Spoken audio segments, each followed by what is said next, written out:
নমস্কার বন্ধুরা, বিশেষ খবর আজকের। মুখ্যমন্ত্রীর কড়া বার্তার পরে এবার গ্রেপ্তার জাহাঙ্গীরের স্ত্রী, পাকড়াও করল ফলতা থানার পুলিশ।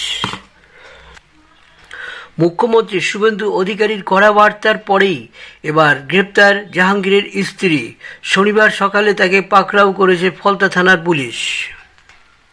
পুলিশ সূত্রের খবর, জাহাঙ্গীরের স্ত্রীর নাম সারিনা বিবি। গোপন সূত্র মারফত তদন্তকারীরা খবর যে ফরিনা পালানোর চেষ্টা করছে, তার জন্য একটি গাড়িও ডেকেছিলেন তিনি। এই খবর পাওয়ার মাত্রই তৎপর হয়ে তাকে গ্রেপ্তার করা হয়। তার বিরুদ্ধে একাধিক জামিন অযোগ্য ধারার মামলাও করা হয়েছে।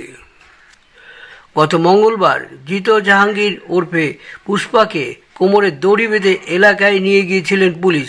তা নিয়েই প্রশ্ন তুলে এবং তৃণমূল নেতার মুক্তির দাবিতে পরে বিক্ষোভ দেখানো হয় স্থানীয় বাসিন্দাদের একাংশ। এরা সকলেই মুসলিম, কোনো হিন্দু এর মধ্যে ছিল না। আরও অভিযোগ, সেই বিক্ষোভের নেতৃত্ব দিয়েছিলেন জাহাঙ্গীরের স্ত্রী।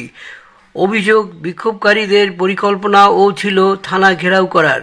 পুলিশ এবং কেন্দ্রীয় বাহিনীর জওয়ানদের উপরেও চড়াও হয়েছিল দুষ্কৃতীরা।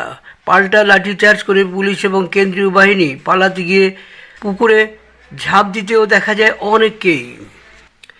এই ঘটনার পরেই বুধবার ফলতায় জনকল্যাণ শিবিরে গিয়ে গোটা ঘটনা নিয়ে মুখ খুললেন মুখ্যমন্ত্রী শুভেন্দু অধিকারী।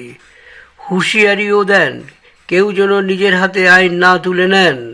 কোনো গুন্ডামি জঙ্গিপানা বরদাস্ত করা হবে না। তারপরেই পুলিশ সুপারকে নির্দেশ দেন থানায় হামলা চালানোর ঘটনায় ভিডিওতে যাদের গিয়েছে তাদের বিরুদ্ধে যাদেরই দেখা গেছে তাদের বিরুদ্ধে রাষ্ট্রদ্রোহের ধারায় মামলা রুজু করতে হবে। মুখ্যমন্ত্রীর সেই হুঁশিয়ারি কয়েক ঘন্টার মধ্যেই জাহাঙ্গীরের স্ত্রীর বিরুদ্ধে অস্ত্র এবং বিস্ফোরক আইনের নতুন মামলা রুজু করা হয় ফলতা থানায়। আপনারা কি বলবেন? কি বলা যেতে পারে এই জাহাঙ্গীরের স্ত্রীর সম্বন্ধে? আরও কি বলা যেতে পারে? তুমি বাবা একজন মেয়ে ছেলে মানুষ, যখন মেয়েদের উপর এত অত্যাচার হয়েছে তুমি কেন কিছু বলনি? এখন তুমি নেমে এসছো স্বামীকে বাঁচাতে। স্বামীকে তো বাঁচাতে পারবেই না এবং তুমিও বিপদে পড়ে যাবে। সুতরাং আইনের পথে চলুক। আর সেই সঙ্গে অনুরোধ করব প্রশাসনকে কোনো রকম ঢিলা দেবেন না। এইসব ব্যাপারে কড়া শাসন শুরু করে দিন। আর যারা এই ভিডিওটি দেখছেন বন্ধুরা, আপনাদের বক্তব্য কী সেটা আপনারা অবশ্যই জানাবেন, লাইক শেয়ার করবেন। এই ধরনের ঘটনা যাতে আর না ঘটে, চরম শাস্তি যাতে হয় সেটা আশা করি আপনারা প্রার্থনা করবেন এবং শেয়ার করে দেবেন।